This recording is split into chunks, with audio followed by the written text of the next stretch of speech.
Imagine our planet moving at 11 million miles a day around the galaxy, and we're rising north above the galactic plane at over 300,000 miles a day. We're going faster than any spaceship has ever traveled.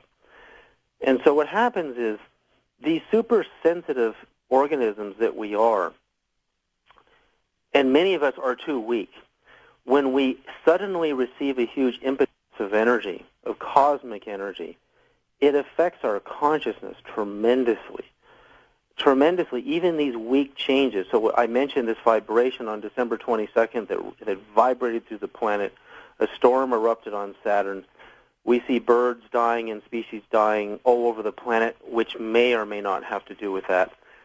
And we see radical shifts in consciousness, the riots in Tunisia and now in Egypt.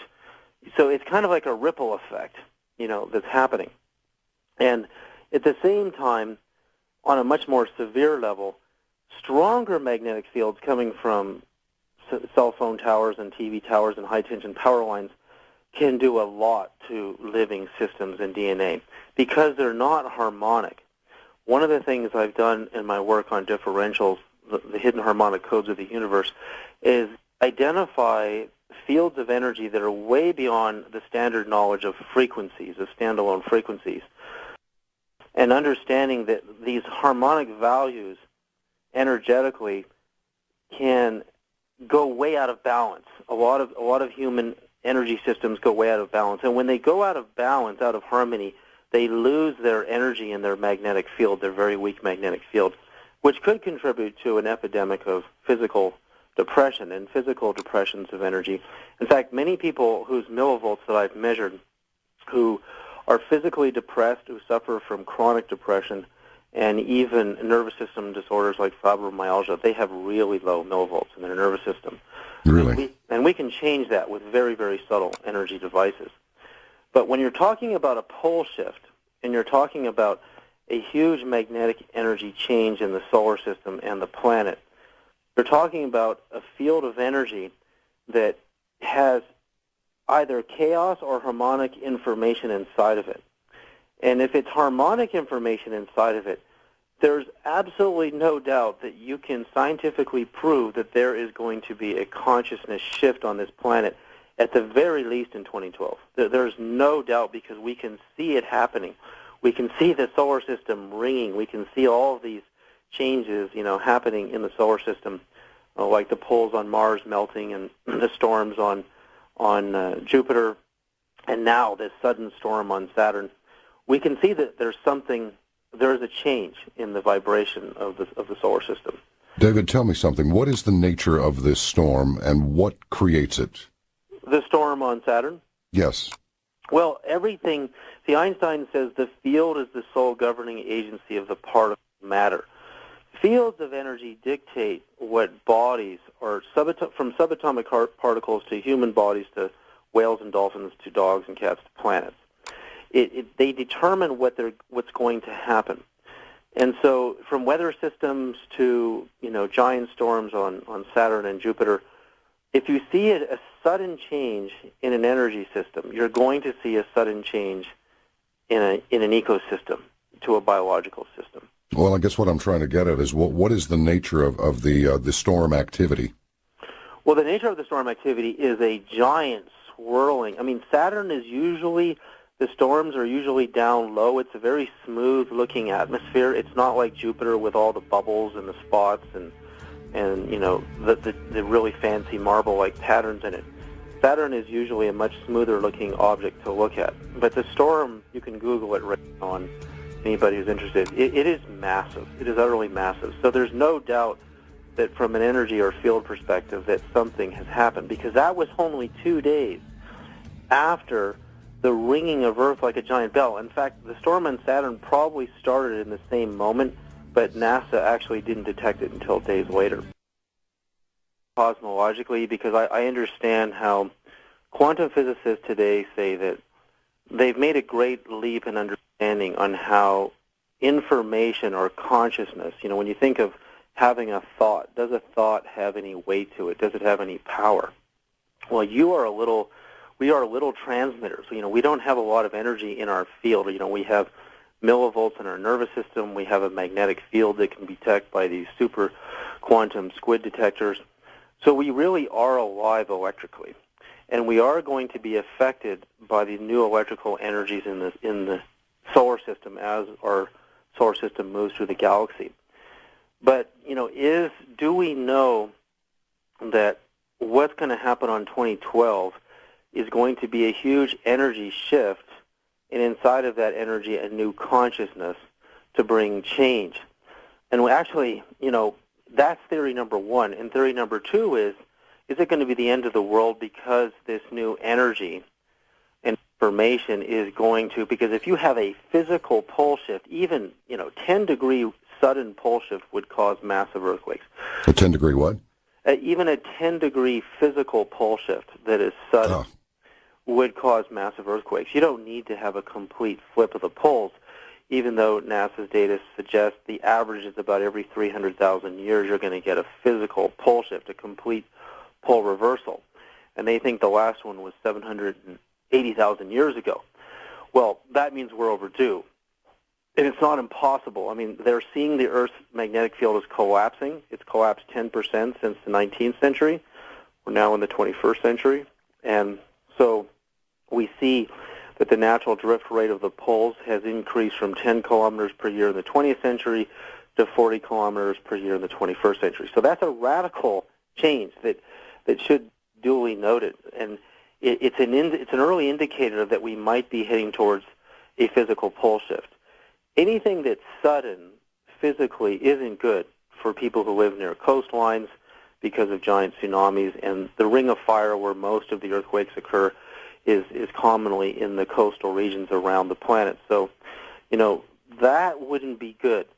But if it was more gradual and gentle in that pole shifting process, it wouldn't necessarily destroy, all of life on Earth, and it would be the end of the world. Now, whether we know that the Mayans' calendar of the 5,000 and some odd year cycle that is ending means a pole shift, the Mayans have not been clear about. We know that we are entering a new energy in the galaxy. That is a fact. And if we superimpose our entire solar system onto an atom, and we think of subatomic particles like planets and the nucleus of the atom where the proton and the neutron and the quarks are as the sun, for example, we can see that when electrons jump into higher frequency orbits as they migrate closer to the center of the nucleus, it's the kind of the same thing we're doing now. As we're spinning around the galaxy at 11 million miles a day, we're also entering a higher frequency because we're migrating closer to the center of the galaxy. But in atoms, there are these things called membranes or shells. And they're kind of barriers that when an electron crosses it, you get a sudden radical transformation of the electron, and it becomes lighter and it accelerates much, much faster than it normally travels, and sometimes many times faster than the speed of light. It just disappears from detection equipment.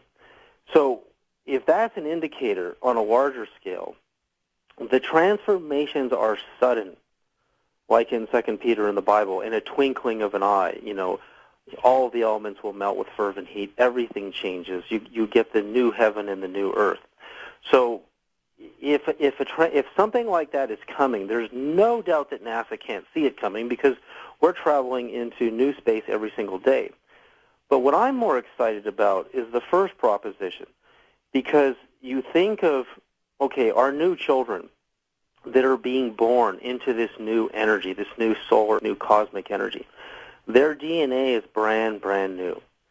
In fact, my wife and I just had a daughter, Alira, in October of this year, so she's only 3 months old. And when my wife was in labor, the sun would have these 3 super powerful magnetic spots that were, as the sun spins around every 27 days, it comes into this alignment where some of these spots are direct Earth facing. And when magnetic spots are direct Earth facing, they're very, very powerful. And that energy imprints in the DNA of all living things being born in the presence of that. And I tend to think, like a lot of people do, that it's really, there is an energy shift that we're all going to feel because we're all sensitive, but most of us adults who are past 27 years of age, our DNA factory has already told the RNA and the proteins in our body how to build us. And people like Bruce Lipton say that they have data that suggests that consciousness tells energy to tell the DNA what to do. So your blueprint is not, your genes are not your blueprint. Your consciousness is your blueprint, which is your structure for information. So you think of these new children, and they're coming in, and we've done incredible studies here and had amazing experiences with our child and with other children that have these phenomenal abilities. I mean, really, really phenomenal abilities, which we can talk about later. Some actual case examples that are going to blow people's minds, utterly blow people's minds, of what is actually possible. That is where you're going to see the real shift, because who changes the world? It's, some people say, well, it's science and money and politics that changes the world, but who are scientists and who are politicians and who are the architects of the new world? The future children. And this radical shift that we're going through right now, a lot of PhD psychologists and educators are saying is, why are all these new children being born in epidemic numbers, which what we label as ADD, attention deficit disorder? Why don't they like our educational models? Why are they turning it all down and actually dropping out of high school in epidemic numbers? Because these new kids have new information that the cosmos imprinted in their DNA when they were born. And with that new information, they have new ideas. And if we're really honest, as great as our country is, as America is, I mean, all of the greatest inventions of the world started here first, somewhere between here and Europe, most of them. And they're really great inventions, a lot of them. We have not paid enough attention to exploring holistic energy sources for all the technology that we have on the planet, and that is our greatest demise. That is where we're destroying the oceans and the oil spills and all of the toxic waste dumping and nuclear waste dumping in the oceans. We've ignored that one. We know we have the internet, we have all this stuff, but we're just saying, okay, let's just keep making more gadgets and more things that use energy. Let's not focus tremendously on what the real potential is for nuclear fusion and zero-point energy and anti-gravity and these things. So what's shifting is our children are saying, well, we have abilities and we understand things that you don't understand. Only this time it's true. And this time it's true, but we're saying, no, you have to be educated the way we were educated. But if you educate the children the way we were educated, they're going to produce the same results we have now. And we've got some good results. We've got brilliant people in this country that are not getting funding for incredible ideas right now. And these kids have abilities to clearly talk with angels and from the other side and get the information we need, not just to talk to our dead grandmother or, which is wonderful, but they can actually have dialogues with the other side so that we can solve these world problems. And we think that's not important. We think, well, we have, we're limited to this idea that in the West, what we did is we got rid of what ancient cultures, and the Mayan cultures is a great example, and Native American cultures, and even Tibetan and Buddhist cultures, and even mystic Christian cultures had, which is the person who was the shaman or the conduit between humanity and the angels and God. And that person could create a dialogue, and these are not just general dialogues. I mean specific dialogues, how to create a new biofuel, how to actually access the zero-point energy field. These are things that are possible in dialogue like that. But in our culture, we removed the shaman. We don't have a shaman. We don't have these conduits in our churches. In our churches, we say, well, same problem. We have stories that are thousands of years old that we adhere to like glue, and if God wants to send us a new message through the church, they won't allow it because they say, well, that's not in the Bible. That's not in the book. You can't do that. Well, if God wanted to broadcast on a television set and say, or an extraterrestrial intelligence, that wouldn't work either. So what is the best television set to broadcast through is the human consciousness, the human organism. And who are the new children that are coming in, but perfect vessels to receive a message.